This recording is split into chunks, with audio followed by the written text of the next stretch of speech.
నమస్తే అండి. నేను జనసేన రాష్ట్ర అధికార ప్రతినిధి. నిన్న ఏదైతే యువగళం సభకు వచ్చామండి, యువగళం సభ 3 లక్షల పైచులకు జనంతో ఒకే చోట అందరూ అష్టదిగ్బంధనంలాగా త్రిమూర్తుల్లాగా అందరూ ఒకే చోట కనపడేటప్పటికీ ఓర్చుకోలేని జగన్మోహన్ రెడ్డి గారు పులివెందల బెటాలియన్ బ్యాచ్ని దించారండి. సో వాళ్ళు ఎలా వచ్చారు, ఎక్కడి నుంచి వచ్చారు అనే దానికంటే నిన్నటి రోజు జరిగిన దృశ్యం, నా ఫోన్ జామ్ అయిపోయిందండి. నా డ్రైవర్ ఎక్కడైతే ఉన్నాడో అతను ఒక భోగాపురానికి సంబంధించి అంటే వెళ్ళే దారిలో ఒక ఫ్లైఓవర్ డౌన్లో ఉన్నానన్నాడు. అక్కడ దాకా చాలామంది నాతో సెల్ఫీలు దిగుతూ వెళ్తూ ఉన్నారు.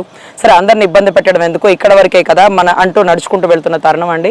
సడన్గా ఒక పోలీస్ అతను వచ్చి మెడ పక్క తప్పుకోండి అన్నాడు. వెంటనే నేను పక్కకు తప్పుకున్నాను. చుట్టూ ఒక 6 గుమ్మిగూడేశారండి. 6 గుమ్మిగూడేశారు. వెంటనే గొడ్డలు ఎక్కడుంటే నీకెందుకే, గొడ్డల గురించి నీకెందుకు, జగన్మోహన్ రెడ్డి స్థాయికి నువ్వు మాట్లాడే బతుకు నువ్వు అంటూ అసభ్య పదజాలంతో మాట్లాడారు. వీటన్నిటికంటే మించి లాయర్ గారి కోర్టు తీస్తే ఏముంటుందిరా అన్నారు. వెంటనే నాకు అప్పుడు డౌట్ వచ్చింది, మీరు అసలు పోలీస్ ఆఫీసర్లేనా? కోర్టు తీస్తే మీ తల్లికి మీ చెల్లికి ఏముంటుందో నాకు అవే ఉంటాయి, ఒళ్ళు దగ్గర పెట్టుకొని మాట్లాడు అన్నాను. వెంటనే గమనిస్తే వాళ్ళకి నేమ్ ప్లేట్ లేదండి, వాళ్ళకి అదే రకంగా స్టార్స్ ఏవైతే వాళ్ళు లేదు. అదే రకంగా పోలీస్ ఆఫీసర్లు గడ్డాలు పెంచుకోరండి, నాకు తెలుసు కదా, వాళ్ళతో వర్క్ చేస్తాం కదా. కింద షూస్ కూడా అవి కాదండి, బ్లాక్ షూసో బ్రౌన్ షూసో ఉంటాయి. అవి కాకుండా మామూలుగా వేసుకునే స్లిప్పర్స్, పరిగెట్టడానికి వీలుగా ఉండేటటువంటి అర్ధరాత్రులు వేసుకోవడానికి స్లైట్ స్లిప్పర్స్ లాంటివి ఉన్నాయి. సో నేను అవన్నీ గమనిస్తూనే ఉన్నానండి. వాళ్ళు పోలీస్ ఆఫీసర్లు అయితే కాదు, వాళ్ళ లాంగ్వేజ్ ముఖ్యంగా గమనిస్తే పులివెందల పిల్లి బిడ్డలు అని నాకు అర్థమైందండి. పులివెందల పులిబిడ్డలు కాదండి, పులివెందల పిల్లి బిడ్డలు. ఆఖరికి ఆడదాన్ని బెదిరించి ఆడ రాజకీయం చేయాలనుకుంటున్నారా, ఆడింగి పనులు చేయాలనుకుంటున్నారా? అదే టైం అండి, సడన్గా మా పిల్లలు ఇచ్చాపురం నుంచి జనసేనలు వెళ్తూ నేనేదో పోలీస్ ఆఫీసర్లతో మాట్లాడుతున్నానేమో అనుకుంటూ మేడం గారు ఇది అయిపోగానే నాతో ఒక్క సెల్ఫీ దిగండి ప్లీజ్ మేడం అంటూ ఒక 4-5 గుమ్ముకొడేశారు. సడన్గా నా చేతిలో ఉండే ఫోన్ అండి, వెంటనే నేను ఆ ఫోన్ నా పాకెట్లోంచి తీస్తున్న మూమెంట్లో నా చెయ్యి ఇలా బలంగా లాగారు. ఇదంతా గాయం అయ్యిందండి. ఆ ఫోన్ తీసుకొని స్విచ్ ఆఫ్ చేసి ఇప్పుడు చెప్పవే అన్నాడు. వెంటనే మా పిల్లలు వచ్చి ఫోటో అనేటప్పటికీ వాళ్ళని చూసి నాకు కొంచెం ధైర్యం వచ్చి చేతిలో ఉండే ఫోన్ లాక్కొని నేను ఆ పిల్లలతో పరిగెట్టుకుంటూ వెళ్ళి అక్కడ ఫోటో దిగి వెనక్కి చూసే లోపల 2 బైకుల మీద ముగ్గురు వెళ్ళిపోయారండి. వాళ్ళు పోలీసులు కాదు.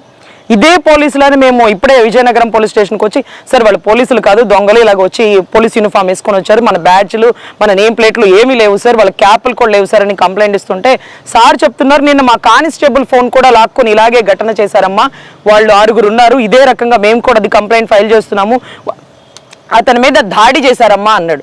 లక్కీగా మా పిల్లలు ఏదైతే మా జనసేన యువత వచ్చి నన్ను కాపాడకపోతే మా పరిస్థితి ఏంటండి?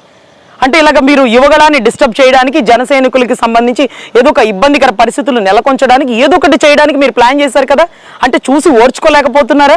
కలిసి వెళ్తే మీరు ఎదుర్కోలేకపోతున్నారా? సింహం సింగిల్గా వచ్చిద్దన్నారా? మరి ఎందుకు ఇలా సింహం ఆడింగి పనులు చేస్తుంది, ఆడవాళ్ళని బెదిరిస్తుంది? మీరు బెదిరిస్తే భయపడిపోతారనుకున్నారా? ఇది రాజకీయం.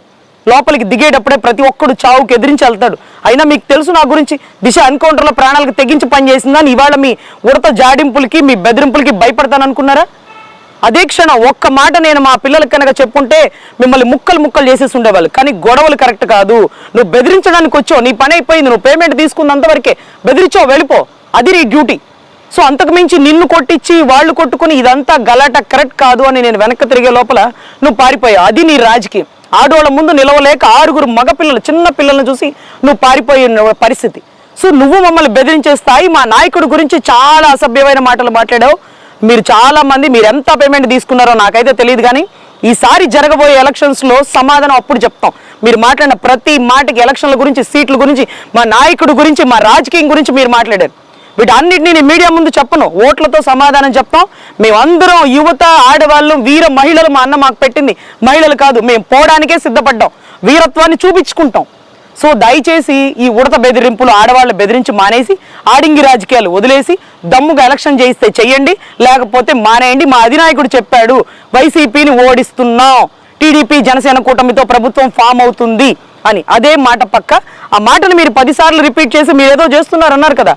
పులివెందల పిల్లి బిడ్డలకి మళ్ళీ ఖబర్దార్ వీర మహిళల జోలికి వస్తే మాత్రం మా అన్న ఉన్నాడు మా వెనకాల, గుర్తుపెట్టుకోండి. చావడానికి సిద్ధపడే ప్రతి ఒక్కడు రాజకీయం చేసావు. ఊర్లో చంపి పక్కన పడేద్దాం అనుకున్నారా మీరు? ఒక్కడు పోతే 100 మంది వస్తారు, 100 మంది వీర మహిళలు వస్తారు ముందు నిన్ను ఎదుర్కోవడానికి.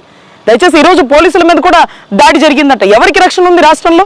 ప్రజలకు రక్షణ ఉందా? ఆడవాళ్ళకి రక్షణ ఉందా? పోలీసులకు రక్షణ ఉందా? యూనిఫామ్లో మఫ్తీలో వచ్చారు కదా మీరు, మీకు సిగ్గుందా?